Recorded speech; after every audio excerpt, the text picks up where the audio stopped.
Welcome to your weekly Buzzkill, where we give you facts and feel-good conversations with phenomenal people. My name is Angel, and this is Angel Rants. Welcome to an Angel Media podcast. I'm so glad to be back with you guys. This is season 2, and this is episode 1, where we bring on Christopher DeBrock Jr. I'm so excited to have him here today. It's been so awesome to talk to him, as you guys will hear in a moment, but I just want to kind of go over with you guys exactly what we're going to be talking about and give you a frame of context for everything. You know, Chris is really big on being an owner and operator, really getting down and getting dirty in your own business. Not only working on your business, as all of our entrepreneur friends like to say, but really working in your business as well.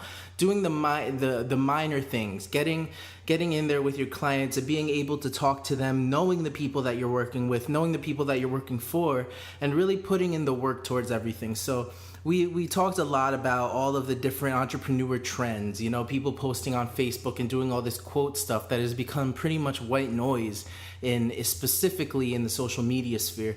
So we talked a lot about that. We talked about friendships and how entrepreneurship can affect friendships, how it affects our psyche, how it can affect and become depressing. All of this stuff, we got really deep. So I'm excited to hear what your thoughts are. If you really want to kind of give us some feedback, you can get at me at _Angel Media on Instagram and let me know what you think. Comment on my most recent picture and I will share exactly what your thoughts are. And if you want, come and join the Facebook group, facebook.com/group/Angel Media Branding, and we will be able to have a full-blown conversation all day, every day.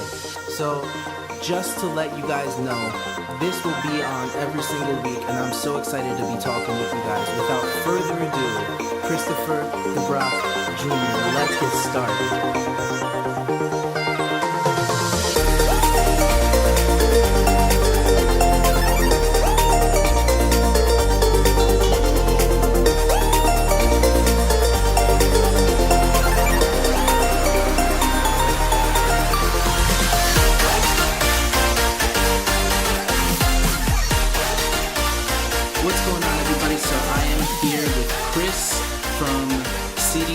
Services, and we are here to talk about business. We are here to talk about entrepreneurship.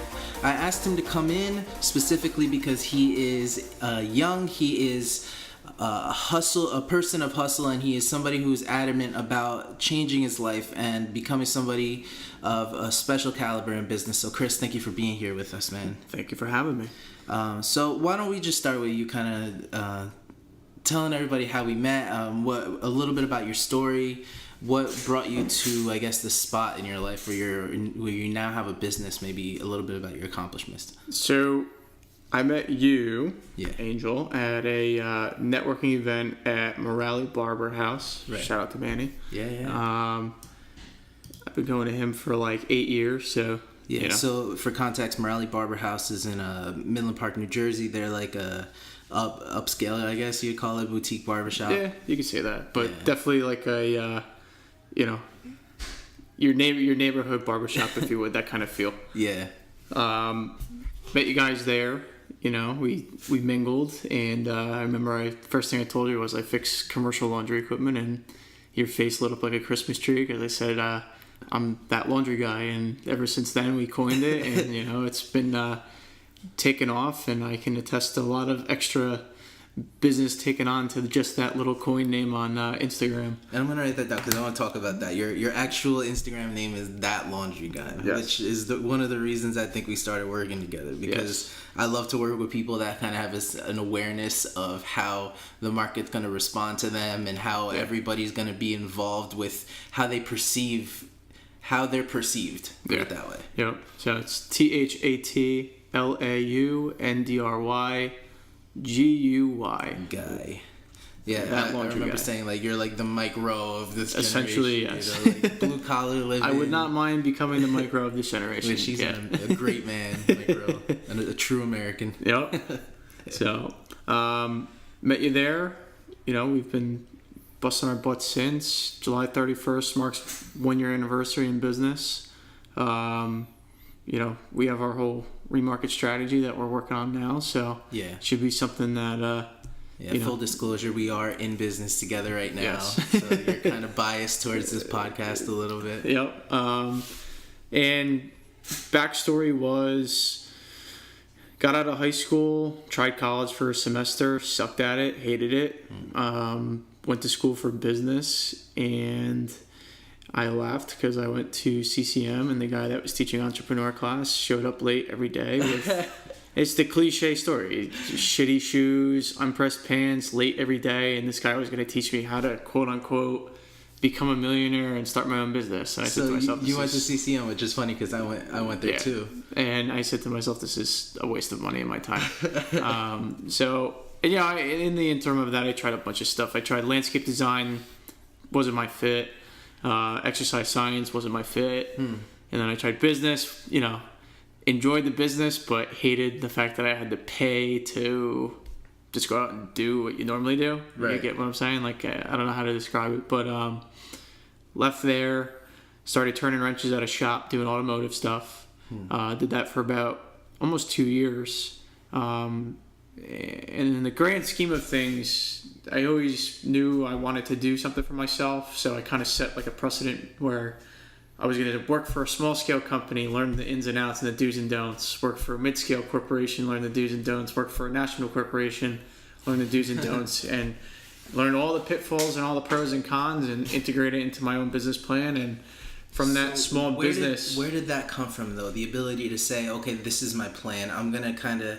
like Gary Vee says, look under the hood, right? So like, where did that, I guess, ability to discern the need to gain other people's wisdom, in business specifically? I mean, I knew I wanted to work for myself just because I don't like having to answer to somebody else, and I don't mean that in like a negative way where, like, I lack discipline or whatever. Every job I've ever held, it was people held me to a higher caliber just because of the way I acted towards work, Right. It was, you have to deal with those quote unquote, mean bosses and all that stuff to learn how to really treat people and how to conduct business and stuff like that.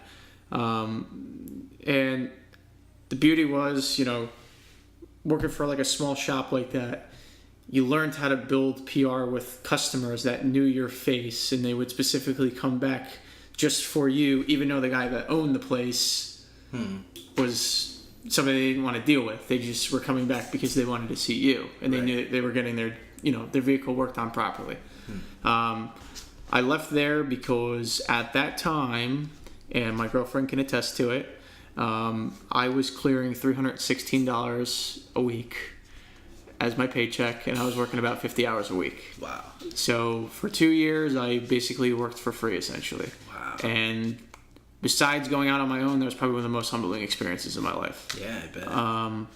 Definitely taught you the value of a dollar. That's so for was sure. that a necessity, is what it was? I mean, you could have gone and gotten a different job. Exactly, yeah. But it was like, why not? Like, you had all the tools. And at that time, that wasn't the mentality behind it. The mentality was I enjoyed fixing stuff. And I was like, you know what? I know I'm not fit for a desk job. I know I'm not fit to do whatever, personal training, stuff like that. But at the end of the day, what the end result was, I stuck it out because I liked working on stuff with my hands, and I knew I was going to always do that, but I didn't know if mechanics was my fit as far as auto mechanics. Then it came down to finding your niche. Well, then next thing I know, I end up working for a company doing what I do now, doing commercial laundry equipment. I was there for, I think, 2.5 years, probably just under 3 years. And the end result became, I was happy because I finally had made my jump from small mom and pop shop to a mid-level corporation with, 10 to 15 employees, a tri-state area, if you would, demographic, that kind of stuff. And definitely learned a lot as far as do's and don'ts. And the beauty was at that time, what I didn't realize in the back of my head, what I was really doing was, and it sounds silly, but like building a brand for myself outside of it without even really trying, where, right. I had customers that were loyal customers to that company for years calling and specifically asking for me, even though I had been there only for 6 months. Wow. And now do you take those customers when you start something, or do you look for maybe a referral from them when you start a company? Like, what's the... Truth be told... What's business etiquette? Business etiquette, in my personal opinion, because it's the adage that your grandmother, your mother, your father always taught you do to others, But you'd want it done to yourself. You don't want to cross, a bridge and then light it on fire and burn it to the ground, essentially. Right. The golden rule, essentially. And at this point, to this day, I have not gone and pursued a customer from them to steal them outright.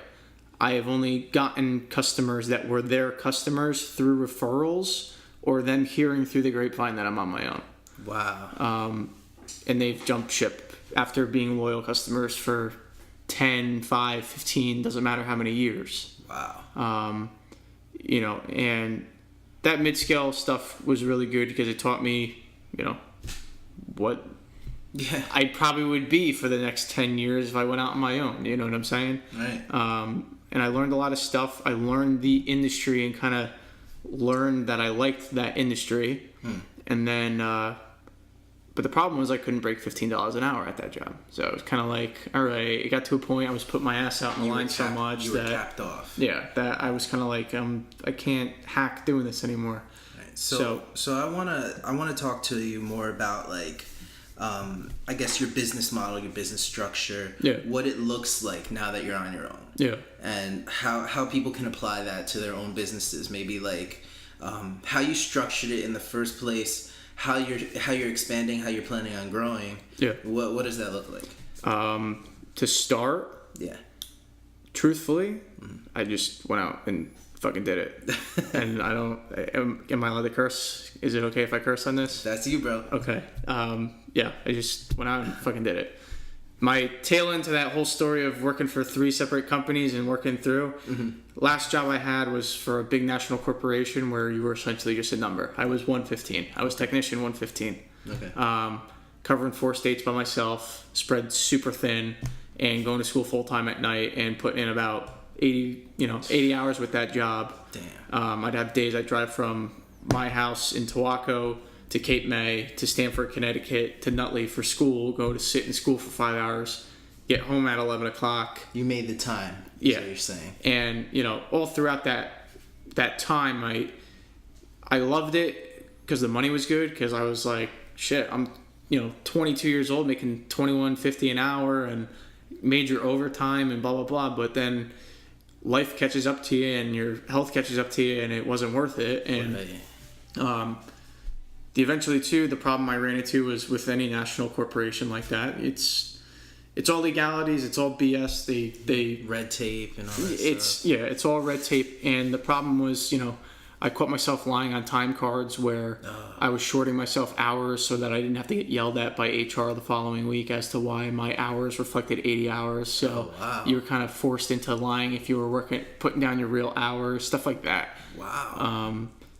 Obviously I won't disclose the name of the company to preserve them, but it's, it got to a point, and I only lasted 8 months at that job. I've never had that happen to me in my entire life. I've always been at a job maybe 2 years or more, as far as longevity is concerned. And that job, I literally lasted like 8 months and just gave my 2 weeks, and I said, I can't fucking do this anymore. And I remember I came home and I said to my girlfriend, I'm like, I can't do this anymore. I'm going to just go back to laundry stuff, and I'm going to do it for myself. And I went, I did LegalZoom, I started it, got my LLC. I went to my State Farm rep that holds everything for me. I went to him, I said, what do I need to do to have my $2 million in overhead?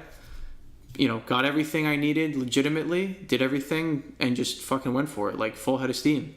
See, so that's the kind of the nugget I was looking for, because I feel like sometimes people in between are a rock and a hard place. So if I'm a designer, do I start taking jobs before I get an LLC, or do I get an LLC first and then take my first job? So I think that was pretty good clarification. You were kind of pressed, and you were like, you know what? Let me just get all of my paperwork sourced out. Let me get myself legally done, and then you had a little bit of cash stashed away. And so you got all that handled. And I think part of it too, that's a important thing. I guess it varies per industry of what you do. For me, I mean, I'm working in hotels, hospitals, jails, nursing homes, healthcare facilities. And you're also a one-man show. You're giving a service, so it's not like you're selling a product. Exactly, and that's why I think stuff like that, especially if you're doing trade work or anything like that, where you're liable for damages to a facility or something like that. If you're doing work on it, make sure your shit is straight. Right. That's the best way I can describe it, because a lot of guys go out there and you'll see Bill's handyman services. Yeah. The guy doesn't hold a GC license. The guy's not insured. And next thing you know, he comes and does the flashing on your roof, and the next rainstorm your roof caves in. Guess what? You're not going to be able to get Bill on the phone because he's going to disappear. There's this guy that worked at my church doing a trash removal service. His name was Mighty. I won't even give his name. Let's just say it rhymed. It was like. We'll say Mickey Mouse. Yeah, we'll say Mighty Mouse. Yeah. Right? But it was a name. And he would come by and he would remove the trash. And, like, we were moving into a new facility, so there was all of this like gunk that we were gutting the whole building. And every week he would come by and he was this like scrawny but like built guy. You could tell he'd been through some stuff, real tough looking. You could tell he's been in the clinker. And a few weeks later, we have all this trash sitting on the side. I'm like, where's all this trash gonna go? Well, he's actually in prison right now. So, we had a contract with him. We had everything going, but he couldn't execute on it. So a whole bunch of money down the drain. It happens, though. Yeah. I mean, and that's one tidbit.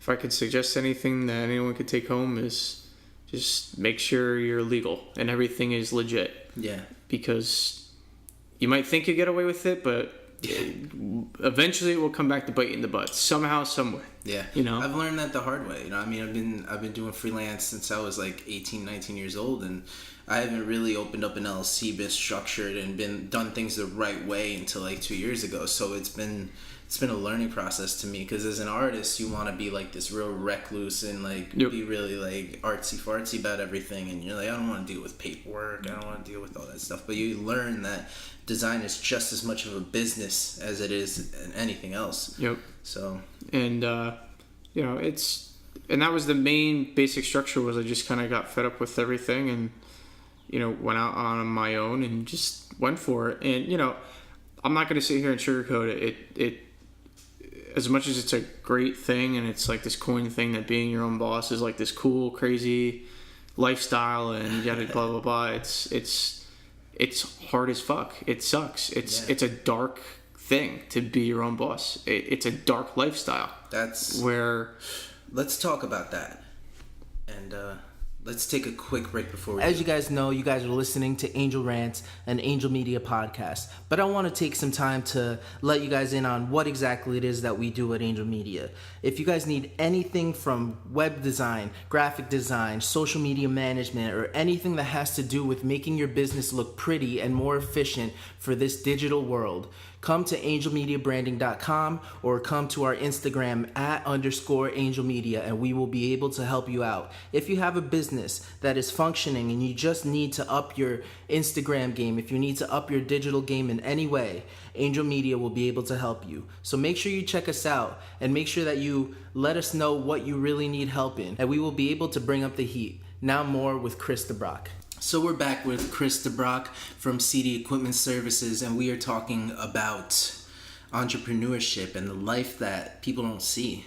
I mean, for me personally, I kind of wanted the glamour and got smacked in the face by the reality of, I guess, jumping and not expecting all this to come down so fast. Yeah. Yeah. So what was it like for you to kind of start your business and then see the momentum pick up or not pick up? What was it for you? Was it like too much too fast, or was it not enough not soon enough?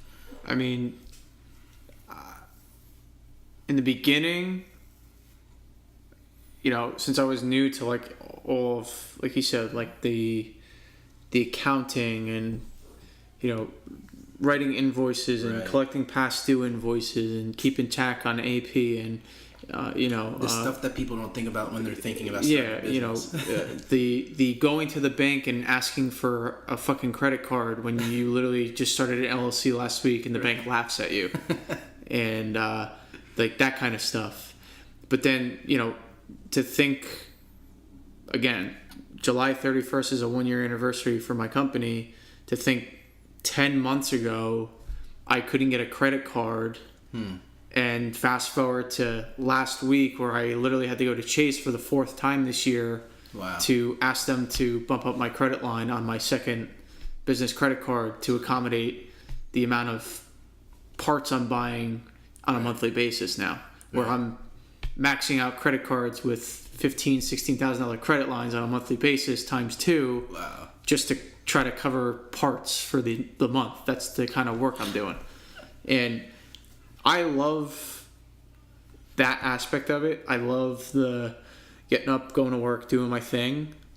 But the problem is it's like I was just saying before we took a break, there is a dark side to it where you make a lot of fucking sacrifices to do what you do. And it's a lot of people think it's like, oh, I'm just going to go start my business and fucking sell t-shirts on Instagram, and I'm going to take pictures in front of Lamborghinis, and it's going to be awesome, and I'm going to be rich forever, and live like who's a new rapper nowadays that lives recklessly? Migos or like Lil Yachty or like one of those guys. It's not like that. Like, you're not becoming a rapper. It's one thing if you're a rapper. It's another thing if you're a guy going out to start a repair company fixing laundry equipment, Right. And the problem is especially when you're a one-man rodeo, and I'm sure you can attest to it. Oh yeah. Shit hits the fan, dude. It's on you. Like that's it. And literally. And last line of defense. And the part that is crazy for me is especially when you do trade work. A lot of people don't even know commercial laundry exists. You take for instance, a hotel, right? They have a big flatwork ironer that they press all the sheets with so that when you lay down in your bed at night at the hotel, there's no wrinkles on it and it's nice and clean and crispy, right? Right. They have only one of those machines, and that machine's $120,000 on average, right? Wow. So the problem therein is that a guy like me comes out and fixes it, and that machine goes down on a Saturday when they're having a wedding. Guess who's getting screamed at on the phone? Right. But it takes a different person to just kind of brush that shit off your shoulder and like deal with it. But like I said, you run into a lot of moments where even the most dedicated guys, they have their days that are like, why am I doing this? Right. Where it'd be so much easier for me to just wake up and have somebody else plan my day for me, and if I do something wrong, it's somebody else's fault, and that's it. And eventually you could just call in sick and and avoid anything that you want to avoid. And that's where I think a lot of people get it twisted, that it's like this fucking casual lifestyle that you can just walk into, and like just because you sold like fucking 3 t-shirts and a couple hats on Instagram doesn't make you an entrepreneur. And like that's another thing I want to get into, like is the entrepreneur, this entrepreneur coined name that millennials have single-handedly ruined by social media existing and the internet existing. Posting quotes and having an Instagram with 1,000 followers. Yeah, like you bought your followers, you post Instagram fucking inspirational quotes on Instagram, and like that makes you a mogul. Like you're the Grant Cardone of the millennials. Like go fuck yourself. I don't know how many people I've seen with the Instagram bio: founder, mogul, guru, I love that. CEO. CEO of what? CEO of what? What's your AP for the month? Right. What's your fucking AP for the month? Yeah. And that's the other thing too that I laugh about. I'm not gonna drop names, but I have this phone case right here that I bought. Okay. Right? Okay. For those that can't see it, which is nobody. Yeah. Explain it. And what happened was I found it on Instagram, and I fell victim to your stereotypical bullshit, like where it was one of those fucking, we make stupid designers cell phone cases, but I just liked it because it was a cool Monopoly guy in the back, you know, and they called it Mob and Monopoly, and I bought into it like an idiot. Now, I bought that fucking case for $30. Okay, really? Right. Now keep this in mind. I bought it for $30, right? They tell me 3 to 7 business days you'll have it at your door. Day 16. Where the fuck's the phone case? Right? So I email them, no answer. Email them again, no answer. It took me going to their Instagram page and commenting on their picture. They deleted my comment, then DM'd me and said, "We're really sorry about that. Here's a 25% off coupon." And I sent back to them, I said, "I'm not going to dive into this because I really wanted to go off on a tangent, but it wasn't my place." Yeah. I said, "What makes you think your lack of customer service is going to make me enticed to buy something else just because you gave me a fucking coupon?" Right. And I wanted to say it, but it wasn't worth my time. and like, it's people like that are like, you know, you go to that Instagram page for this phone case, and it's the same shit. They're posting their phone case by a Rolex watch that's a fake Rolex. Oh, I or see. They're taking a picture of them holding the phone case in front of a Range Rover at a mall. Or on top of a pile of money. Yeah, of fucking prop money they bought on eBay for $20. Or their rent money for the month. Yeah, and you know, shit like that. Like, I get it. I can't sit here and knock people that try, but like I said, it's much more than that, and I think it's, you know, the internet has gave people a lot of opportunity to do stuff like that, especially like fitness and stuff like that, but I don't think a lot of people understand like really what fucking goes into it. And like, I know the last time when we did a photo shoot, we were talking about how, you know, it's almost comical that people will sit and say, you know, "Oh, you have your own business, so you have it easy," or like, "That's a cop out." Like, right. You have no fucking idea. Like, and I'm not sitting here saying that like I'm special than anybody else because I have my own business. I'm not. I'll sit here blatantly and tell you that I just don't want to fucking work for somebody. That's why I do what I do, Right. and I enjoy what I do. Yeah, I would rather put in the time and effort now, and then 3 years down the line be able to have some sort of self-reliability. Yep. Than have to just grind it out day after day for the rest of my life, working for somebody else, doing the same old thing, Yep. having the same old life until I grow old and have to live off of Social Security. Yep. Which doesn't even work, by the way. No.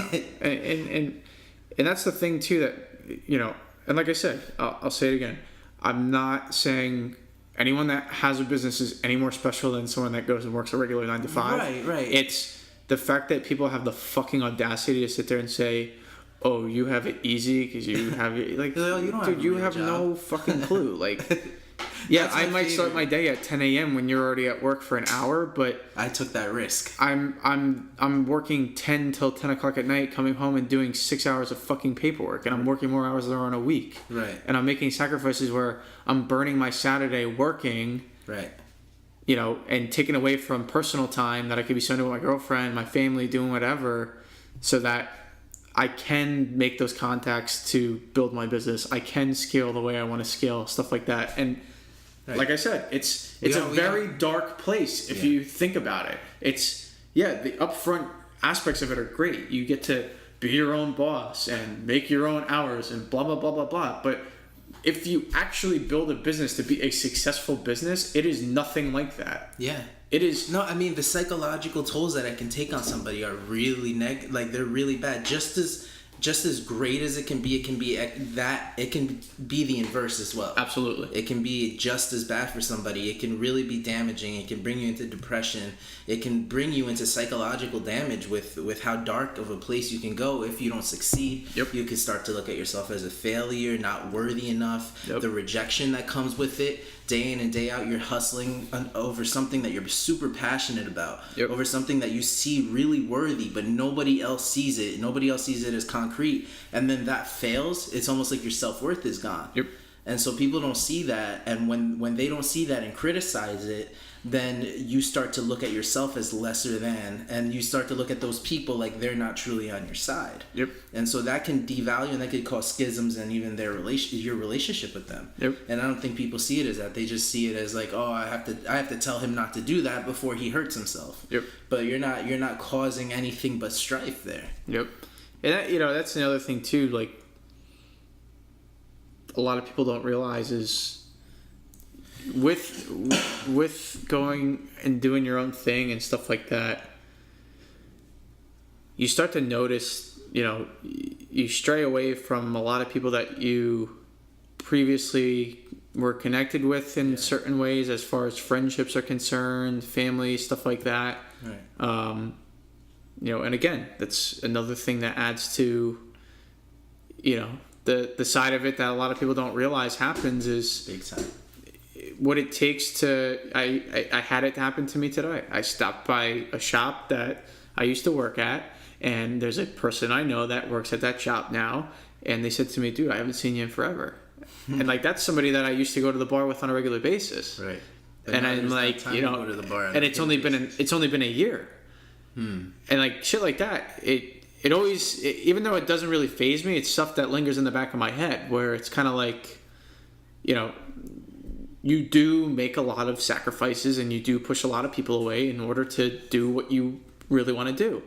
But I want to go to the flip side of it and take away from the negative stuff where, it's negative and it has all these pros and cons, but on the plus side, usually, typically speaking, the people that you stray away from are just straying away from you because they don't see the same thing that you see. They don't have the same vision.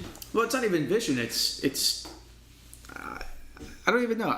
You could say it's vision. I don't know.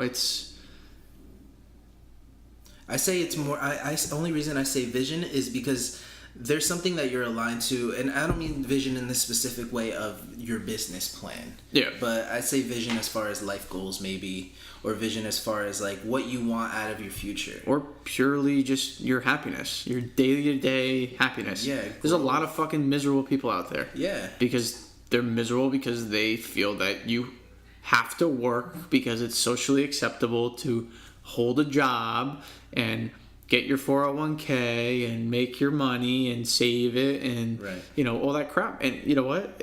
I get it. It's people like being comfortable. Some people it's not for them, and that's just how it rolls. And if they're not complaining, then more power to them. Yeah, and that's the thing too. Like I can never knock anybody that works a regular 9 to 5 or a regular job, because if you're happy at what you do and your work-life balance is ideal, more power to you. Exactly. You know what I mean? And for somebody like me, as much as I work like a dog and stuff like that, my work-life balance is exactly where I want it to be. Right. Yes, I miss out on the weekends sometimes, and yes, I have my hiccups in my relationships and stuff like that where, I should be doing stuff on a Saturday and spending time with people, and instead I'm in a laundromat. That being said, do you think that it might be important to not get down on yourself in that area then? Like if you feel like maybe some more family time is needed, to not kind of get down on yourself and be like, oh man, I'm not spending enough time doing this with this person and not spending enough time doing that. Do you feel like maybe it's easy to get down on yourself and start to kind of what's the word I'm looking for?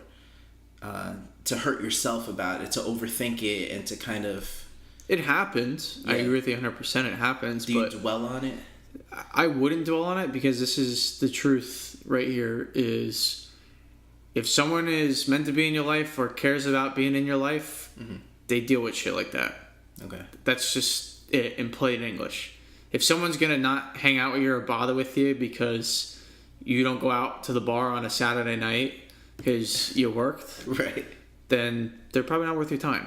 Yeah. You know what I mean? So that's where a lot of people too, it's like we live in a society where people are so worried about what the fuck other people think about them and shit like that. Like, dude, I laugh because I see people that I graduated high school with. Well, what do you do with your life? I'm like, I fix laundry equipment. I have my own business. They're like, oh, that's nice. And then they're like, oh, well, I'm starting my JP Morgan and Chase fucking internship. And I'm thinking to myself, I'm like, it's not about the money either. And it's like, I just laugh though, because people like that are just so beneath people in a sense that they want to ask you solely what you're doing with your life just so they can talk about what they're doing with their life, even though they're 24 years old and still are working their first unpaid internship. Right. Yet are living this lavish lifestyle. Right.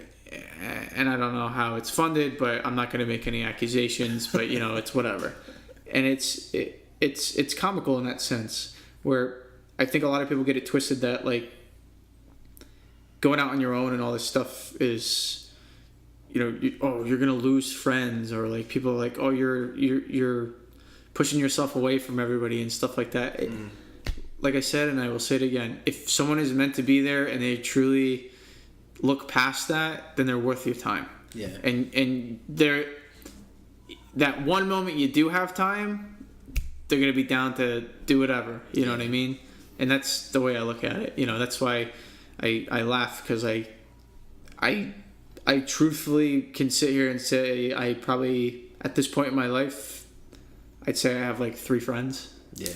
And I'm right there with you, man. You know, I prioritize. Obviously, apart from my career and everything, I prioritize the people that I know I'm investing into as far as friendship goes. Mm-hmm. So like I look at friendship, and I'm not with anybody right now, but if I were, I look at relationships like a covenant, you know. So if I know that person's investing into me, I invest into that person. Yep. And we make the agreement that we're going to invest into each other. Yeah. And if that's the case, then I'll invest into them. But if it's not something like that, if it's like, oh, let's go to the bar, let's waste time, if it's that kind of relationship, then like, and by relationship I mean friendship, whatever. Yeah. If it's that kind of relationship, then I don't really care to invest into it. I'll hang out if I have time. Yeah. But it's not something that I prioritize. Yeah. Yep. No, I agree with you 100%. You know, it's tough. Yeah. It's a tough balance. It's probably one of the hardest aspects of it. Absolutely. I mean, business is a pain in the ass as it is, and then trying to have a life outside of it is twice as big a pain in the ass. You know what I mean? And I mean, no one wants to be alone. And, right. You know, there's guys out there. There's people out there that are more than happy with fucking working 1,000 hours a week, having no life outside of work and shit like that. Right. You know what I mean? But ultimately, the whole reason we do it is so that we will have a fulfilling life. Exactly. And you know, that's one other thing too, is like, you might seem like you're obsessed with what you do, but if you really like what you do, it sounds cliche. It's not really. You're not. There's no real effort in it. You know what I mean? Like my Instagram story, dude. Like that's just that's carefree for me. That's not. Killer. It's time. It's a time burner in between. You know, where at that laundry. Yeah, you know, it's stuff like that, and you know what? And it brings value to other people. It brings value to customers that I've taken on that. They learn stuff from watching my stupid Instagram videos. Yeah. You know, and that's a great way. That's a great way to actually bring in new clients, to bring in new people that are ultimately going to convert. Yep. That's such a good method, man. I think that's one of the things that I was so happy about seeing when I first started following you. I was like, man, this guy knows what he's doing with his social. I can't wait to build him a website, to bring him something that's just going to kind of wrap everything up in a nice bring that professional tail end to, you know, that's the other benefit I think is that laundry guy is that friendly feel. Right. And it brings them to that point where you can hit them with the professional aspect and force the convert. Right. Where it's kind of like, shit, we're watching his video every single day. He knows what he's doing. He's fixing this stuff. And even if he doesn't fix this stuff, he's still documenting the fact that he doesn't know what he's doing and he's not fixing the thing. Right. You know what I mean? Or he made a mistake. Right? And then they get to a point where they're like, well, I'm using Billy Bob's repair service and it takes them 6 times to fix the machine. And then they go and they'll contact me. Well, what's your rate and this and blah, blah, blah, blah, blah. I send them a rate sheet, the whole 9. Well, you're slightly expensive in the market's consideration and everything like that. But then it all brings back to the point where they're watching the day-to-day. They know the job's getting right from start to finish. It's getting done right. Mm-hmm. And cost-effective wise, you can sit and watch me do 5 repairs in one location in an hour time slot. You know, where another place might charge you $95 an hour. And I say for instance, I'm charging $100 an hour. Mm-hmm. People will fight you tooth and nail for that extra $5 an hour. Really? But what they don't realize is the guy that's charging them $95 an hour, he's coming back 3 times before the thing's fixed. I'm coming in, I'm done in an hour, and I have the parts on the truck. Right. And your stuff's running same day that you call me. You know what I mean? And I think that was a big aspect too, was, you know, efficiency. Started building the personal brand on that laundry guy, and slowly it's been bringing on more and more clientele. And the beauty of bringing on more clientele is it's justified to build a better part stock, you know, build the relationships to get, you know, parts at a lower discount with certain distributors and stuff like that, where it brings value to me and to my customers, which is a beautiful thing because it will keep you always busy, where it's one of those double-edged swords where it's going to make or break you, unfortunately. And a lot of people overlook that kind of stuff. Yeah. Where I mean, even some guys I follow online that are techs that have their own companies and stuff like that do the same thing I do, but in different parts of the country, they'll post a picture once in a blue moon about what they do, and someone from somewhere else in the country or something will comment on it with a question, and they don't answer. Wow. Stuff like that. And that's one thing too. There's a guy, Andy Frisella, that I listen to too. He does a podcast, and that's the truest thing I've ever learned too. Is I laugh because even these people that are quote unquote Instagram fucking moguls and all this BS, or Instagram fit models and stuff like that, if you're getting 5 comments on a picture, you answer all 5 of those people. That's just courtesy. Right. And people don't get that though. They overlook that aspect of it, and it's it's almost like you think you're too famous or too good to answer to a normal person, and it's comical at that point.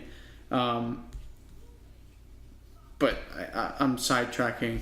The bigger picture though, like we said, is the personal brand is a huge aspect. I think anybody that does anything should have a side thing where they're building a personal brand in order to bring people to pursue seeing. Okay, so you've been having this personal brand develop on Instagram, and it's doing incredible. What do you think has been the main thing that you really learned from it? What I've learned from it is there is no content that's dumb content. I mean, I feel like that surprised you. It did, because right now I can go on Instagram and I can click my story and click my views, and a clip of me literally driving my van telling people where I'm going this morning 12 hours ago has 94 views. And it's people that I know, and businesses and stuff like that it's a crazy thing to think that each one of these clips is 15 seconds, 5 to 15 seconds. People are actually taking the time out of their day to burn, let's say, 1, 2, 3, 4, 5, 6, 7, 8, 9 clips at 15 seconds apiece. You do the math. That kind of time to sit and click through just to see me fixing washers and dryers. And people love it. Right. Where if I see people that I haven't seen in forever out in public, they're like, dude, holy shit, I love your story. And I'm like, it's just washers and dryers. Right. But they're I think people just are mind blown by stuff that they don't know anything about, or what. I don't know if it's just because of what I do is so weird and unique in that sense, I think, or if it's just anything in general. The blue collar life thing, man. I just think people love the intricacies of things, how it's made. That's why people loved How It's Made. That show, it just shows you how things are made. and it's it's definitely it's something that, and that's the funny thing too, is even my account, that laundry guy, is still a private account. So I have people that are following me. I told you to stop that a long time ago, man. I have people that are going out of their way to request to follow me. Wow. Just because of the name. That's funny. Just to follow me for the content. Can you make your account public right now during this podcast? Yeah, if you want me to. Yeah, will you do that? Live on the air. Oh, the Instagram is all updated and all weird now. Okay. Here we go. Here we go. That's it. That laundry guy is now a public account. Now you don't have to wait to feel rejected. We're live. When you request him as a friend. We're live. So, have you ever requested somebody on Instagram and then gotten declined? Probably at some point in my life. Not recently where I could remember, but I definitely at some point probably have. But people like laundromats, commercial laundries, other technicians, stuff like that. Awesome. That they'll see me Milwaukee Tools picture and they see the name and they just follow it just to see what it's all about. It's because it has a corporate sounding name. Like, as friendly as it is, it sounds like it's something bigger than you are. Yeah. You know, so it's just people gravitate towards it. And that's what I love about the whole idea of it. I really think you can make it something that expands and transcends everything that you're doing right now, creating video content like we were talking about. Yep. You know, expanding on the brand in crazy new directions, to how-to tutorial videos, all this cool stuff. Yep. So, and I think too the benefit has been the people that I've been doing it with, you could say, are like a beta test group. You know, where, you know, when the time comes that we have a new website, we have all the marketing and all the tools done, right, I think it's going to explode. Right. Going into year 2. For sure. Because of that. And knowing that works. And when I say that, I mean building a personal brand separate from your business. Yeah. Then after building it on a beta test group, expanding it into that professional sense where we were talking before, that you build that personal brand and then you build that parallel of a business aspect. Yeah. And then you slam the two together like a freaking Titanic hitting an iceberg. Yeah. And people's brains explode because they're almost guilty if they don't convert. Right. You know what I mean? Where they actually feel guilty not to give it a try because right. just because everybody else is. Right. You know? You're already consuming so much of your content. How could you go anywhere else yep. to actually cash in on it? And I think it's almost funny too, because I mean, I have pictures from, you know, I have a customer that bought dryers from me. Oh. And I have people that are like, they want me to come to their store just so we can fucking take pictures together and like tag each other on posts. You know what I mean? Like that's it. Like right. that's the truth, you know? And it's cool because the bigger picture to me is like way beyond all of this. Like this is just so superficial right. in this aspect of life. You know, it's just, yeah, it's a business. It's cool. I get to meet people, blah, blah, right. blah, whatever. But like the part to me is like, I always get yelled at because I talk too much and I like to talk to everybody and I can make friends with any fucking stranger you put me in front of, and I can make friends on the subway with a drunk guy that has no idea who he is or where he is, you know what I mean? Like stuff like that. And my day-to-day is awesome because somehow, some way it's weird, but like you can always make a connection with somebody, and the benefit is like someone knows somebody who knows somebody who knows somebody. Yeah. And you know, I think a lot of people overlook that too, where, you know, it's the bigger picture is always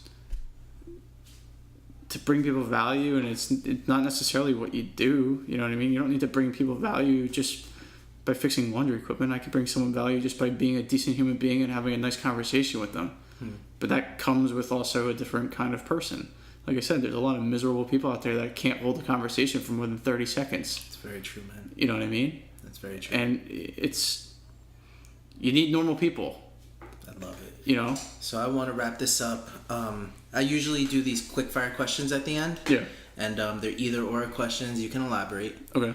And they might seem kind of judgmental. Yeah. But that's just because I'm pigeonholing you. And you're just trying to trap me. Yeah, I'm trap just me trying in to my trap words. you. Yeah. And I'm making it kind of narrow to your niche. So I'm going to try and come up with them off the fly. Okay. And the last one is kind of my favorite. Okay. But I think you've answered it already in your coming here. Okay. So I don't know if this applies to you, but Tide or Downy? Tide. Interesting. Okay. All right. Hip hop or rock and roll? That's a tough one, because I listen to a little bit of everything. But if I had to sit and listen to something for hours, I'd rather listen to classic rock before hip hop. But I still have my heart. Hey. I still have my spot in my heart for like true original hip hop, like 90s hip hop and like early graffiti days. All right. So like New York City hip hop. It's funny because like our generation says like good hip hop, original hip hop, and we're like Biggie, Tupac, you know that. But then like you look at people slightly older and they're like good hip hop, like, and then they'll name like Run DMC, yeah, you know, Method Man, Redman, that kind of stuff. Those are the guys I'm talking about, not your stereotypical Biggie, Tupac.